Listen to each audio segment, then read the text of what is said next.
Hey, this is Matteo Lane. I'm Emma Willman. And this is Inside the Closet. Inside the Closet. So in the podcast, it's called Inside the Closet, and we try to think of it like, you ever wondered what two gay people would talk about when no one else is around? Welcome inside the closet. So we're doing it live with you guys, but we'd love to get questions from you. We talk about sex a lot on it. Literally, this doesn't have to be sexual. Doesn't have to be sexual. I'm desperate, so today can be. Yes. It can be less that. Yeah. Right? Do you guys have any questions we should at all? start talking. I mean, do you want? I can hold the microphone if you want. Ready? Do you have enough energy? Energy. What am I like? 100 years old. I'm so jazzed up. You don't seem jazzed up. I'm so jazzed up. Well, can we tell them the good news? Yeah. Can Emma share it? I had such a shitty week last week. She fell down the stairs. I had such a bad. Did you fall down the stairs? Why did you fall down the stairs? Oh, I have a drinking problem.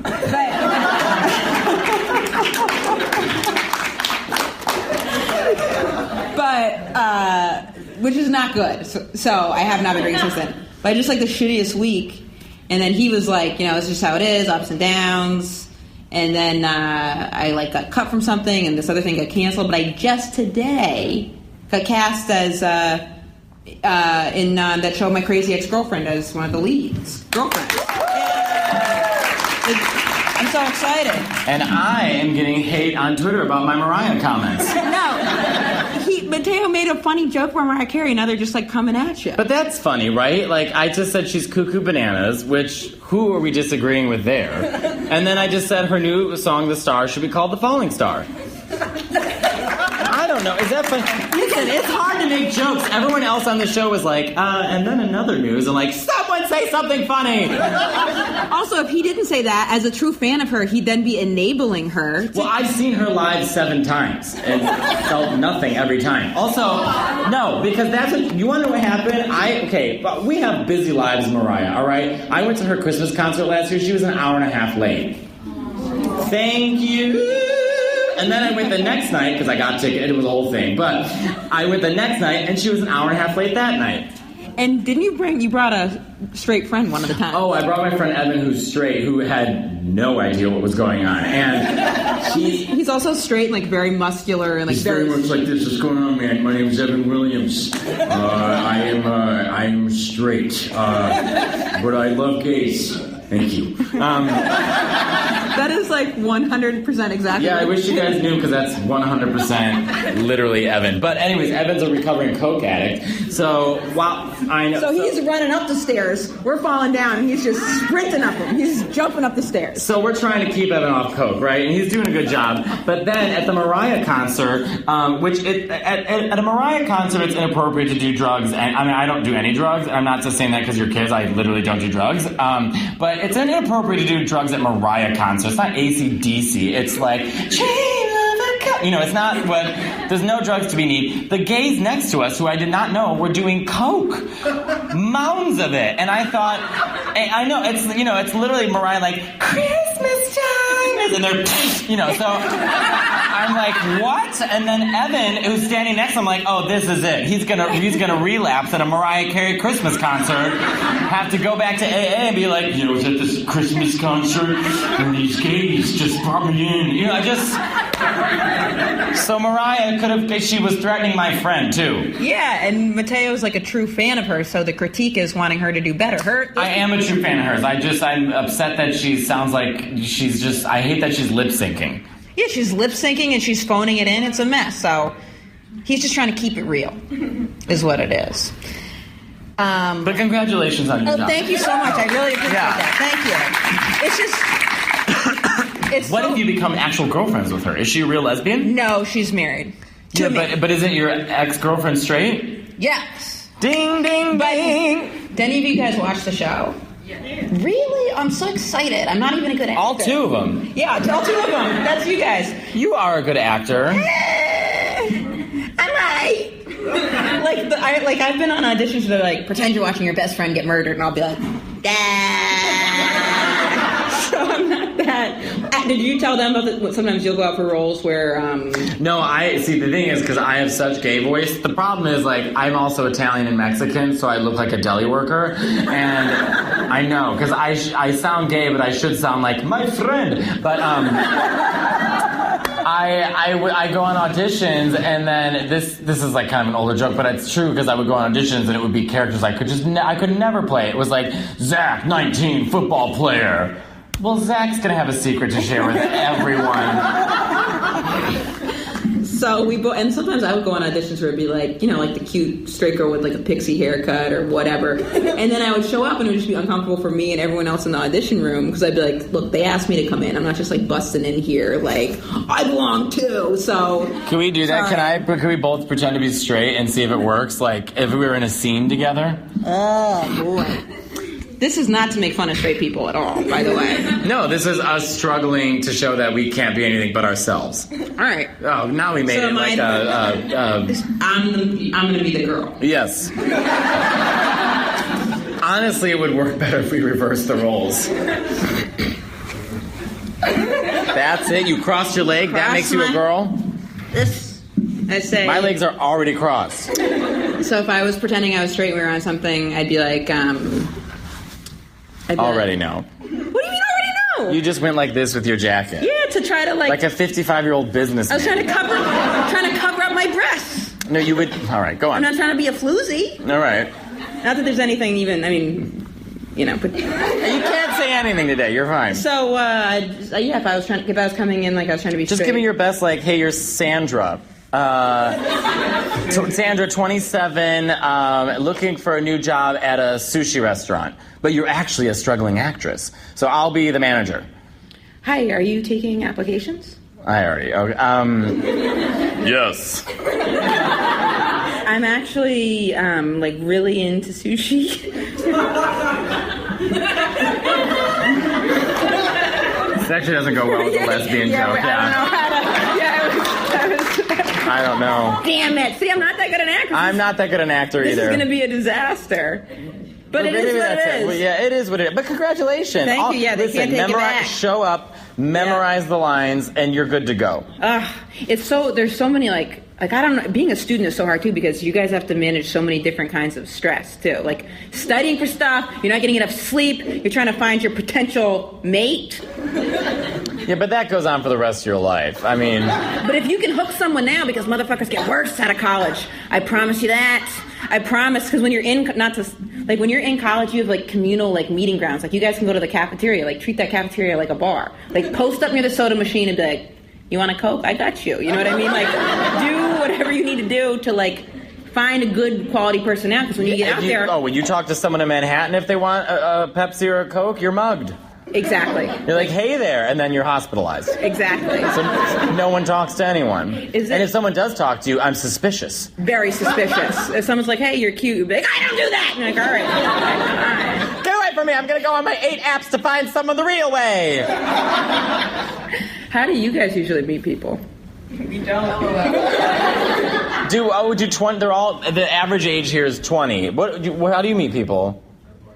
At a party. Okay. When's the last time you were at a party? I haven't been to a party in... I don't remember the last time I was at a party. I haven't been to a party in... man. But I loved going to parties. I used to, love parties. But I wouldn't really meet people at parties because... I feel like I'm, a very, niche taste. Because I really it's true. Because, Did you just get stoned? No, I was just as you're up here. But I'm just thinking about it because, it's not, usually it's not lesbian. I don't connect well with lesbians for dating. It's more Emma had to Google what lesbian sex was. Last week. But I'm a pretty sexually active person. I haven't been recently, but I've, had tons of girlfriends. But it's because I always, I was going through phases where... Yeah, but how are you meeting them? That's the question. Well, for a while, it was Tinder, and then I was dating people... Yeah, who's on Tinder? But Tinder... Really, all right, we got some. All right. Listen, Got Magic. There's nothing to be ashamed of back there. Yes. I literally am Wendy Williams right now. Oh, yes, there's nothing to be ashamed of. Those two assholes encouraged everyone to get on Tinder. That was the big takeaway. I know, right, start. Yeah, but Tinder's tough when you're dyslexic, too, actually, because it's so much left and right. Me on Tinder is just it's Mayday. You use that dyslexia. Ugh, I'm like, I confuse everything. Left and right and wrong. I don't know what's going on. I just get very, very confused. Wait, does anyone have any questions? We can take some, because we'll talk forever. Yeah. Me? Yeah. Okay, so I walk to class with this girl every day, right? Work. Okay, so she walks to class with this girl. Come up here and ask the question so they can hear you. Get up here, girl. We want to make sure people at home hear it. No, just talk in this. No, just right here. That's fine. Just sit right here. Just ask the question here. Also, is the girl in the room right now? Because that'd be real passive. I don't think so. Okay. So this girl I walk to class with all the time. We were talking, regular conversation, and then she said, "Oh, we should set aside some time and go get sushi one day." And like me, I was just kind of like, "Yeah, okay, I like sushi. Let's go." Did she ask me on a date, or like is she just trying to be friends? Because I don't know, she's got a lot of friends, so why me friend? All right, let's think. Give it up. Give it up for. All right, let's think about this. I have a question about the walks. How did the walks start? Well, it's just from the class we were just in to the next one. So it was just in the classes she was in the next one. So that's how you're meeting. Do you sense a lesbian vibe from her? I don't have a gaydar to be honest. No gaydar? Okay. Does she wait for you at the end of the class? Well, I mean, yeah. Like, she'll hover around until you're good to go? Well, we sit next to each other, so we stand up, and then it's just like, oh, we're going to the same place, might as well go together. Here's what I think. If she says, I want to set apart some time to go get sushi with you, not like a hot dog or a plantain, I think, I think that's a definite possibility. How do you identify? Oh, I have a boyfriend. Oh, okay, you have a boyfriend. Oh! I thought this was going to be like... Okay, I asked for her. This is my question. Oh. I got so excited because I was like, well, she doesn't so seem cute. like a lesbian. Okay. Whoa. All right, this is your question. Well, now you're really singled out. For the listeners at home, all three of you, there's a girl here who is wearing a yellow, it looks like a 70s hoodie. I like it.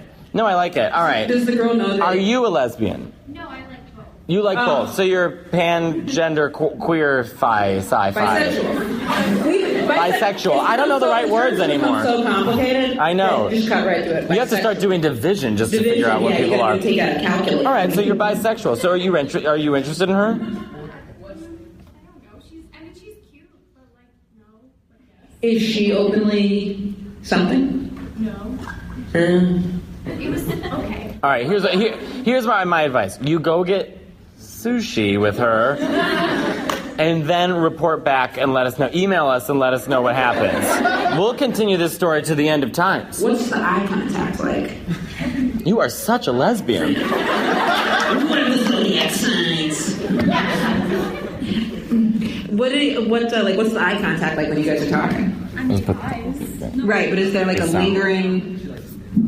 She looks to me like a normal person, I think. Because don't you guys feel like there's like a flirt in the eyes when there's... Well, gays, this is the gay... No. Gay or straight. There's when you're flirting with someone, there's kind of like a... No, gays are even different. This is a gay. Ready? We do the first look where we go...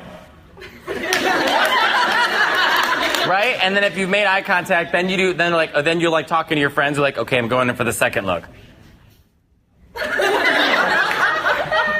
He didn't break eye contact. I'm moving in. You know what I mean? Like, that's how you do it. That's how the gays move. But I don't think women usually aren't quite as smooth as that. You seem to be very smooth. She was talking, and they're fixing desks. Okay, so already sounds like lesbians. They were fixing desks. You're lesbians already. Well, she had her tool belt out. She was fixing the desks. Just doing some mechanical engineering with the desks. And then did your hands brush while you're fixing the desk? I was avoiding her. I was on the other side of her. You're avoiding her? Sounds like she likes you more than you like her. No, but all right, so that's what it is. When I like them. I don't know that's the situation though. I think that I think it's you just would rather be friends with her, but you're afraid she's coming on to you and you don't know how to break to her that you don't want that. So bring her to sushi with you. You bring another friend. Yeah, that's what you do. Yeah. Aww. Well, don't worry about her, Emma. There's plenty of lesbians in the sea. Oh, now they're arguing with each other. Well, I just felt bad for the girl that put herself out there fixing the desks, trying to impress you by fixing the desks. Emma, is this bringing back some past memories? Flashbacks. Maybe she just, wants to see if she can have a girlfriend. All right, who else has a question? Yes, who is taking pictures in the back? Oh, please. Come up here and ask the question. Yeah. For Greek Week. Hi, I'm Erica. Hi, Erica. I'm always like the friend who's like always single, never have any luck. Same. But over the summer, me and my friend were going on a friend vacation, and the night before, she's scrolling through Tinder, and I'm like, oh, that guy's super hot. So she's like, oh, follow his Instagram. So I'm like, okay, sure. So they swipe right on each other. They start messaging. He follows me back on Instagram, DMs me. We get into like a serious like conversation, like actually getting to know each other and everything. Plus side, super gorgeous, likes cars, motorcycles, totally my type. He's a lesbian. That would be my luck. Yeah. So we like actually like start talking and everything like that, but then it gets close to like school starting. He's like, oh, I'll come visit you and everything like that. And part of me's like, oh yeah, like that'd be really cool. I'd love to hang out with you. But then like school started, and then I was like thinking to myself, oh, maybe I'll meet a guy here. Okay. That didn't work. So do you think I should try and reach out to this guy even though I haven't talked to him since like school started? Okay, I got this. All right, have a seat. Thank you, Erica. So much. I got this. Because as a gay man, I'm managing about 17 relationships at once. You know what I mean? Talking to someone in Brazil, Italy, France, down the street, all happening. And no promises made. I think that if you reach out to him, you can have to use the excuse that school has been just so difficult to get used to, but now things have finally started to calm down, and I was thinking about you. How are you? That's how you start it. You do that. And then if he says, oh, you didn't talk to me, blah, blah, blah, but you always go back to school. Blame school for everything. You know what I mean? Find a teacher. Blame him. Find a friend. Blame him. Blame everybody. But that, don't, but then just say, but I was thinking about you. And then, see what he says. That's what I think you should do. And you want him to come visit? What? He wanted to come visit, yeah. Would you? Oh, he wanted to come visit. How far away is he? Yeah, he's gorgeous. How far away does he live? He's smoking hot. Okay, yeah. That's a sign that he should come over. If you're not even answering questions correctly because he's so. I do that when I like men. I answer questions that I don't know. In person as well. The gorgeousness is the. Yeah. We get it. All right, but no, I'm teasing. Huh? Where does he live? I think he's from like Allentown, New Jersey. Okay, so it's within driving distance? Yeah. Because that can be a lot of pressure if someone's like coming really far away to see you, because then it's so much pressure on you guys needing to hit it off. Because then that would suck if he got here, and there's all that build up, and then you guys didn't hit it off. Yeah. But if he's just driving and he can drive himself right back, you're good. I don't even know if I said the right town name, to be honest. It's all right. You don't need his address. Just message him what I said. Definitely sound like, oh, I'll drive and I'll come see you. Yeah, he wants to come see you. Have a date. Go get sushi. Go get sushi with this guy. Yeah. All right. Who else has a question? Yes, you have a question. Vieni qua. Here she comes. Abbiamo una domanda. Okay, so what's the most difficult part about being a gay comedian? Oh, God, a real question. Okay. All right, well, do you want to answer first or do you want me to answer first? The most difficult part about being a gay comedian. You know what's so funny about comedy is that it's such a straight-driven world that this is the very first time more gay women have kind of broke through before gay men. But kind of. All the ones that are super mainstream were in the closet and then got came out. famous and then right, Wanda, like, Ellen, right. So I think the thing is like for gays there's kind of a lot less there's a lot of deviant sexual behavior in the comedy community, and we just avoid sex in general because they're so with other comedians. But that's actually a good thing because a lot of straight comedians are like dating and having sex. The thing that sucks though is that we have to constantly explain to audiences like, oh God, like. It's like every night you're coming out of the closet, and then you get other comedians critiquing you. They're like, well, you don't have to say you're gay. You don't need to mention it. It's like, well, you don't know what it's like. Like, yeah, I do. It would be weird if I went there for 5 minutes and they're like, when's he going to say it? Does he not know? Yeah, also, yeah. You'll have straight comedians that'll just they'll be talking about, complaining about, that'll be a guy complaining about his wife the whole time, then no one's like, he was too straight up there. You know what I mean? Right. It's just like, you get that privilege of just being however you are, and it's not considered a thing. But it's been good so far, at least in New York. Like, it's now opening up, and there's great people, and great audiences are more open to hearing about. I mean, I've been chased by Turkish men out because they were calling me faggot, and bad stuff happens. But generally speaking, it's been good. I think also too, like, whatever makes it harder for you in the beginning makes you stand out more in the end. So, like, in the beginning, if something is like very difficult because you're like the only one, or it's like can be like kind of isolating, then just by virtue of something being, you know, it's like a casting call. Like, sometimes they'll be like, oh, we need a person that fits this demographic or that demographic.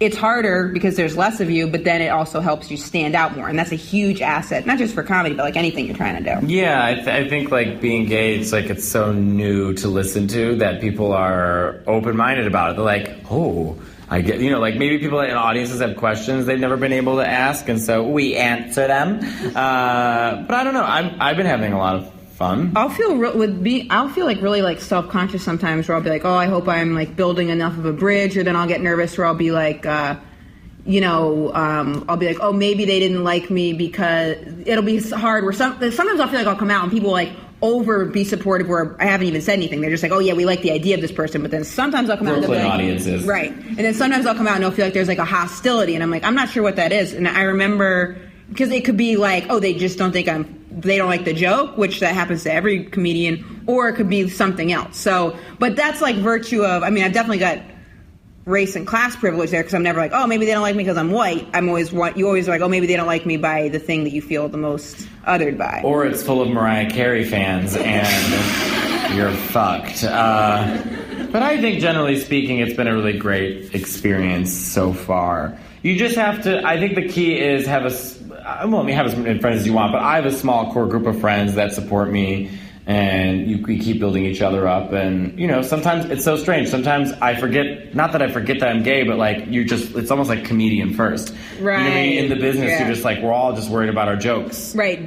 Dave Chappelle had some funny quotes about that when Michael Richards went off, you know, and he said the N-word at a show. And Dave Chappelle, I think he had a clip of it online. He was like, you know, I realized at that moment, like, I'm a comedian first, because I was like, was it funny? And the people were like, no. And then he's like, fuck that guy. You know what I mean? And, to each their own with that, but I thought that was very interesting. That Chappelle said that, yeah. All right, there we go. Serious questions. Anyone have any other questions? Are you with the school paper? Yes, sir. Vieni qua. Yeah. Clap it up for him. What's your name? I'm Ethan. Ethan, nice to meet you. Good to meet you. I had a gay friend in high school, and I could have sworn he was flirting with me. Uh-huh. He was. How can I tell? I need to know how to tell. Are you still friends with him? I haven't spoken to him in a while, but yeah, we're close, I guess. Okay, all right, let's figure this out. Thank you so much, Ethan. Yeah. Thank you. I had a friend in high school that I had like a big crush on, and I was always trying to flirt with her. And then like when I got to college and met other gay people, I was so happy that I like hadn't like flirt with her too much, because I think it would have like totally fucked up the friendship. Because also maybe he's like felt like close with you, so he felt like safe to flirt with you, where since he's like not out, like he would have felt uncomfortable actually approaching like a gay person. Yeah, I think sometimes when gays, like they're gays, they like me, when we're, you know, straight people have the luxury of like exploring their sexuality at a young age and sharing that and celebrating it with other straight people when they're like 12, 13, because it's just the norm. But gay people don't. So when they discover that they are gay, they're kind of left to their own devices. You know what I mean? They don't, unless you start meeting other gay people, you're just like, I don't know what these feelings are. So, you know, maybe it wasn't like he was like flirting with you, like, let's fuck, you know, but... that would be some heavy flirting. Yeah, that'd be some real heavy... Did he ever get physical or no? No. Oh, okay. Then maybe he was maybe he had a crush on you, but respected your friendship, and then now that he's, you know, I'm assuming out of high school and he's in college, he's figuring it out on his own, and he maybe has a boyfriend, and he's like, oh, I just needed that, though, to like... You know, it'd be like being best friends with a girl for so long that you were attracted to, but you didn't want to make a move on. Would you feel like offended if he wasn't trying to flirt with you at all? I don't know. Yeah. Too, so it's like, I don't know. I had these two roommates. They're both like super straight, and I remember someone was like, "Oh, are you dating Lindsay?" And I was like, "No." And then Lindsay was like, why did you say it like that? I was like, we're not dating and you're straight. Plus, if I was going to date one of you, if either of you two were gay, I'd want to date Marissa. And it was a whole thing. What? We got into a hypothetical fight. I'm like, but why would we even begin to be arguing about this? And they were like, why would you date Marissa, not Lindsay? And blah, blah, blah, blah, blah, blah. You can't win. You can't win. All right. Anyone else have a question? Yeah. Come on up, girl. Come on up.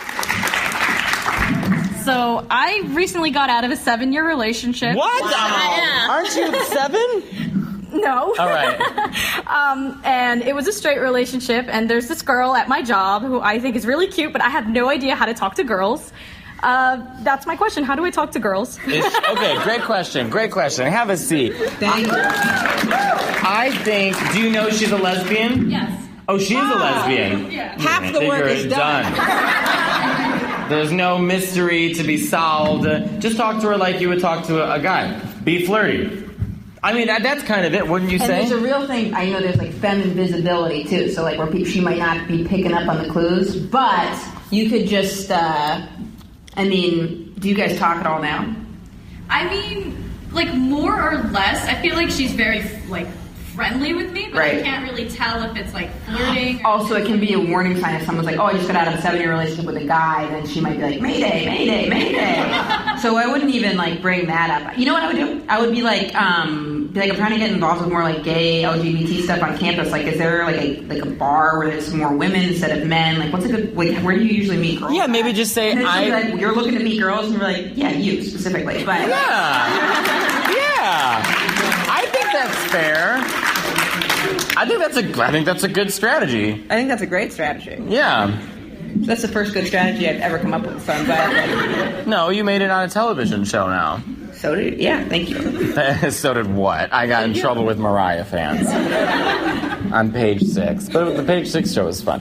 Anyone else have questions? You guys are such a great crowd. Yeah, what's up?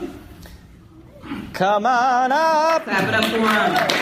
Come on up. Say your name, please. Matteo actually a really good singer, too. Yeah. Thanks, guys. I sang opera. My name is Anthony. Hi, Anthony. How did the Pulse nightclub shooting really affect your personal writing process? Like, how did that affect you? What other people were going through? I actually, thank you for that question. You know what it did? It when Pulse, this is such a, look at us busted. When Pulse happened, I started to just reflect. When things like that happen, you know, the way I approach it is like, you can't help everybody, but you can start with your small circle. And so I have a very close group of friends in Chicago that helped me through really tough times. When I came out of the closet, we were all there. It was the three of us. We call ourselves the what's the Bette Midler? Why can't I think of the name? First Wives Club. Yeah, sorry. God, I kept thinking Hocus Pocus. I was like, Matteo, you're so gay. So what I did is I shared my greatest memories with them because that was the many nights that I've had. I've had many nights where it's Saturday, Friday, I'm with my gay friends, and all we want to do is go to a place that is a place for ourselves. You know, we don't need to feel judged. We don't need to be, it's just a place we're comfortable, a place we can listen to Mariah and Whitney and dance and laugh and dress however we want to dress, and those were the people that I shared those times with. So I immediately called them and said how much I love them and how much they mean to me, and it was sad for everybody, and I think that we should have. I mean, we did a lot, but I felt like it just was awakening to a lot of people, I think. But for me personally, when I handled it, I made sure to call my closest friends. Patty, I didn't know you yet, and that's my friend Patty in the back. Say hi to Patty, everyone. Hey, Patty. But and RuPaul's right when she says we call ourselves family because you're choosing your family, and it's not easy for everybody. And we all know people where it's not easy. Whatever your life is, you come out, whatever you are, it's not easy for people to accept that. So those relationships are really special, and so I just made sure to keep those memories of my happiness in times like that alive with those people. That's how I dealt. And with on stage, you know what? I just continue to be me and unapologetic. Yeah. Was that too serious? No, that was great because, you know, I see you laughing. No. I'm going to be like totally honest. So this is like not the best of me. So, boy. So when the Pulse nightclub happened, it really just smacked me in the face the level of selfish that I had gotten. Like, it was like, I couldn't believe, like, what a self-absorbed monster I'd been in. Because, so what happened was I was, like, going back and forth about something with entertainment. And I remember reading about Pulse nightclub, and I think maybe as a defense mechanism, I didn't really absorb it. So I remember reading it and just, like, not even thinking about it. And then, this is very embarrassing, and then I was talking to a booker, and I was like, hey, I just wanted to follow up about, this entertainment thing. And she was like, absolutely, but like first can we take a moment to, reflect on Pulse nightclub? And when she said that, I was like, moment. Okay, so what's up? And then after that, I called my friend Robin, and I was like, I've really like become not even a person anymore because like this person who is straight was saying like, hey, let's just take a moment and stop talking about business and reflect on Pulse nightclub. And I literally was like, phoning it in, like okay, like I pretended to take a moment, and then I hit her. I was like, oh yes, like absolutely, let's take a moment, like a moment of silence. And then I was like, 1, 2, 3, what's up? So when that happened, then I had to like really take a step back and be like, oh, I got to really reevaluate my priorities, and then like start to think like how I can be a better person. I have not shared that? I'm just trying to keep it totally real. No. I totally regret it. I regret it where I was like, I think that, obviously, people, like, yeah, then that was like a moment for me where I was like, I got to be a better person, and then start, I do think that the personal is political too, so trying to just like be better and be more aware, and then, yeah, so the Pulse of the nightclub affected me in that it made me be like, I gotta do better. I have to say too that like with the business that we're in, the industry that we're in, it's such a you're like scratching and fighting for yourself, and it's a tough business. I mean, it's a lot of fun, but it's total sacrifice. You don't date, you don't see your friends, you're on the road, you're tired, you're driving, you're getting booed, you're getting hated, you're getting fired. It's not like it's the easiest job in the world, and it creates this kind of toxic environment in your head where you stop realizing that there's a world outside of you. Yeah, so that smacked me out of that. I get that. It's like sometimes it's like a wake-up call. I mean, anytime there's a death, people handle it differently. If you're Italian in my family, you scream and throw yourself down the aisle. But, right, that's an Italian way to do things. But other people, my dad's not Italian. He just gets very quiet and doesn't talk ever. So people do deal with things differently. And as long as you figure out a way to process it or it wakes you up, then it gets you out of that. We have to remind ourselves that like school's not the most important thing, work's not the most important thing, your friends and your family and your relationships you've built in your life are going to keep you going for the rest of your life, and that's the core thing that should be the most important to you, so you have to remind yourself of that every once in a while. And also maybe I was in a secret relationship, and I was like, look, we're so lucky to be in we can be out. We live in New York. We're like in America. Like I was like, we can be out. I was like, it's important for us to do that. Like no matter how uncomfortable you are with your like sexuality or whatever the fuck she had going on, an ex. I was like, I want to be out. Like, and if you can't get comfortable, then we should just not be together. Because of something like Pulse, it's like we should be out because we can be, and then maybe someone who can't be can feel less alone by seeing us. And then in my head, I was like, you bitch. All right, we got real serious. But yeah, there's also no shame in just being honest. Everyone's had moments of not good. You know what I mean? Some more than others. Yeah. Some while you're falling down a flight of stairs. It's just... Yeah, you really did fall down a flight of stairs. I did a flip down those stairs. We have like 5 more minutes, so we'll take a last couple of questions. Sorry. I wish our sound system was better, but whatever. What's your name? My name's Matt, single, straight looking. Matt, get it. I'm actually a very big supporter of the LGBTQ community. My question is, do you think there's any hope that our broken society, the way it is now, can ever recover, and that people can, like you guys, can actually be considered equal? Good question. First of all, I hope we get so much... Yeah. Oh yeah, Well, like a real good way to idea. like get girls is to like be pro-gay for sure. For straight guys, yeah, girls love that shit because it shows you're comfortable with your sexuality. They also love, jobs. Go to work. I think, oh God, these are such serious questions, but I have answers to them. Is it fine? It's not all funny? Whatever. All right. So I think that in times like this, you have to look back at history and look back at times it was very, very tough. And so a lot of people have been reflecting on the 60s because there's a lot of parallel things happening from the 60s to now.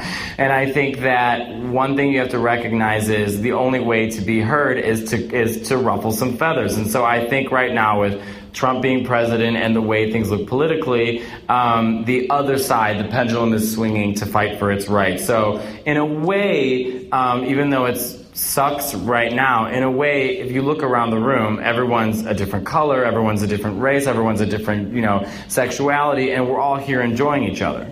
We're not afraid of each other. And this is one of the first times in history we're able to do that. So things are getting better. And I think, making change does start with yourself and the people around you. So if you want to make a change, like I said, a tweet's not going to do it, but getting together with other people, well, maybe a funny tweet will, but be nice to the people around you, or be aware of the things that you're talking about. Or if you make a mistake, admit the mistake. People are maybe I shouldn't have said that thing about Mariah this morning. Whatever, I'll learn my lesson, But it's like, I think in times like this, especially if you're someone who's a minority or you're franchised or marginalized in any way, there's educational moments. People say things they don't know. I had so many people say so many homophobic things or racist things, and they don't know what they're saying. So instead of yelling at them and hating them and pushing them away and shunning them, educate them. And don't be mean about it, You just say, that's actually offensive, and let me explain to you why. And then if they learn from that, you can move on. If they don't learn from it, then they're just a piece of shit. But, you have to take those times to educate people and tell them why. So that's what my response would be. Plus, anytime you can use your privilege, like in a way, like if you've got straight privilege or white privilege or class privilege, anytime you can use that, like, and be like an ally, like that's... Because I remember when I first started learning about white privilege, I couldn't believe it because I'm white, so I didn't know there was white privilege. It was part of the privilege. And I coming from Maine, it was basically all white. So then I come into, I remember I moved out of Maine and, I think it was like one of my first interracial relationships, she was like, she's like, you have white privilege. And I was like, what are you talking about? No, I don't. I got really defensive. She's like, that's the problem. I'm like, God damn it. And then as I started to learn about white privilege, I was like, oh my God, white people are fucked up. And then I was going to people of color being like, man, white people are racist as shit. And I'm like, you don't need to tell us that. Go tell your fucking other white people that. Yeah. We don't need to hear it. We know. And then so I was like, And then so I tried to start being like, more aware of like deconstructing that. And it's a constant battle because, it's just a constant battle. Like if I didn't like keep myself in check with like white privilege stuff, if I was like left alone to my own like white devices, I might be like a monster. So I gotta constantly be like, just like see. And it happened the other day. I was in a fucking Uber and the guy, it was a young black guy, he's in a Cadillac, beautiful Cadillac. I know. But I didn't know. He gets pulled over, and he's like, I get pulled over all the time. I can never speak. He's like, the cop's going to harass me. And I was like, So the cop comes over, and the way he was talking to him, like, no cop has ever talked to me like that. So I rolled out my window. The cop didn't see me. It's tinted windows. The cop's, like, going at the guy. I just, not even thinking, I rolled down my window and just take my phone out and go, you're being recorded. That's what he was like, yeah, only a fucking white person could do, because I didn't even think of it. I looked at the phone, I was like, you're on camera. And the cop's like, I'm so sorry, like, what are you doing here? I was like, oh, hi, white person, what are you doing here? I was like, I'm in an Uber. And he was like, oh. And then he, like, let the guy go. And I was like, that was absurd. We need to take down his license. That guy is a racist, like, blah, blah, blah. And then he was like, I'm glad that you recorded that because I couldn't have done that. And I was like, calling the police station, like trying to like make a report because like my trying to fix racism in 2 minutes. Yeah, I'll fix this. I'm just being like the white jackass telling this guy who like knows, like I'm like that guy was racist, and he's like no shit. I'm like unbelievable, these white people. And he's like, But so anytime you can use your privilege, like that's good. But I wonder if I wouldn't have been so open to like looking at like race and class privilege if I hadn't experienced being othered for sexuality. Because if I was like a straight white guy, I salute straight white men that are down to critique themselves because I think I'd be a fucking monster. Yeah, I think you'd be a fucking monster. I'd be putting my dick in everything. Just off the top. Everything. I, as a gay man, do. But, no, I'm teasing. I don't. I need to get laid. All right, well, let's do one more question. And then, yeah, come on up here. Yeah. Benvenuto a una domanda. Hi, so I've been single my whole life. What's your name? I'm Juliet. Hi, Juliet. So I've been single my whole life. I'm 21. Work. And I think a part of that is I'm really shy, and people are always telling me, just put yourself out there. But how? Oh, good question. I hate when people say put yourself out there. I hate it when people say, put yourself out there. I'm on TV, goddammit. And it's still not working. I'm naked on Instagram, on TV. What else do I have to do to put myself out there? I'm out. No one's buying. No one's buying. Also, I hate it when people say put yourself out there, and I hate it when they say have fun. I hate that. Like, have fun. No, what am I doing on a date? Just walking into bars being like, fuck you. Like, yeah, I'm trying to have fun. Or when they say be yourself, I hate that also. Be myself. You don't know me. Yeah. In a tank top with camel toe. I couldn't be myself anymore if I tried. So I think that online dating can help put yourself out there because it can be easier to get confident when you're like not like face to face, and then finding friends to just like go to things. Like being in college now is the perfect like time to be kind of putting yourself out there. And you're 21? Yeah. Work! So you are so not alone. Like that might feel like this is crazy. I'm single 21. You are not alone. I am here. Yeah, girl, you gotta go and get a drink. I'm trying to make sure like I'm not gonna get in trouble. But yeah, go out with friends and have fun. You're 21, but just get a bunch of friends and yeah, I would say try to just like be places with other single friends. Or like, is there someone in mind that you want to put yourself out there for? Not particularly. So you gotta first find someone you like and then target market. Target market. Because you don't want to be like putting yourself out there and attracting people. You're like, who the fuck is this? You only need one person. Yeah. All right. Well, listen, I think that's the end of our podcast. I don't know how to turn this off, but if you want to say goodbye on the pod, you guys all say goodbye? Oh, that was so nice. Okay. Well, Emma, this has been a fun live at a school with kids. Real questions. Yeah. Thank you guys so much.